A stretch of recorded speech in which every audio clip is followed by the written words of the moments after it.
देहादि में बात चल रही थी। आत्मा का स्वरूप है शांत। जब आत्मा अपने स्वधर्म में टिकती है, शांति में, तो उसको कुछ होता थोड़ा ही है। तो तुम जानते हो कि हमको शांति धाम में जाना है, यानी घर जाना है उस अवस्था में जहाँ हमारी आत्मा शांत रहेगी। तो तुम जानते हो कि हमको शांति धाम में यानी घर में जाना है उस अवस्था में। शांति जैसा वो पुरुषार्थ फिर और कोई भी नहीं है,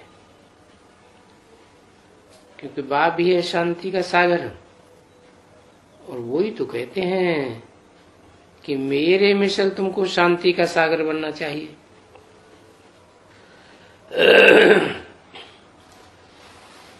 वाहियात फालतू बातें, यहाँ की बातें, वहां की बातें, झरम हुई, झगम हुई, ये तो सब बहुत नुकसान कराती है।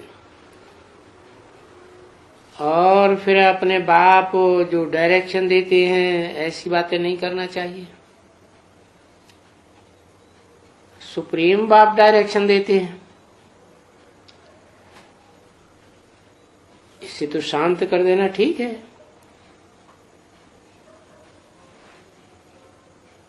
उन बातों में तो किसी न किसी की निंदा करते हो ना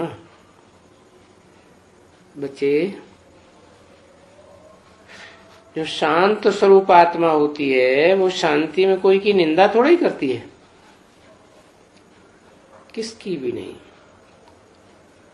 शांति में भी विकर्म होता नहीं है। और बाप ने बताया है, मुझे याद करते रहोगे तो और ही तुम्हारे विकर्म विनाश होते रहेंगे। तो व्यापारी अपनी बही रखते हैं ना, तो अपने विकर्मों का विनाश करता रहे, रोज का रोज बही में लिखता रहे, न खुदे शांत होवे न औरों को अशांत करे। ये याद रख देना चाहिए। किसको भी दुख देना तो वो आत्मा नाराज होती है, समझा ना। और कभी कभी बहुत है जो बाबा को लिखते भी रहते हैं, बाबा ये बहुत आते हैं, जब आते हैं तो घर में बहुत धम चक्कर मचा देते हैं। तो आप उनको लिखते भी हैं, तुम भी वो शांति में रहो, क्योंकि शांति और अशांति का ये ऊपर हातिम ताई का भी किस्सा बना हुआ है ना। शांति अशांति का ही तो किस्सा है। वो भी कहते हैं मुंह में मुलहरा डाल दो, तो वो मुलहरा डाल देते थे। जैसे बाबा ने कहा था, एक दो आपस में लड़ती है तो उनको जाकर के बताया कि ये लड़ाई झगड़ा होते हैं, तो बोला अंदर में एक ताबीज डाल दिया। फिर बोला वो निकालना नहीं, तो वो डाल दिया।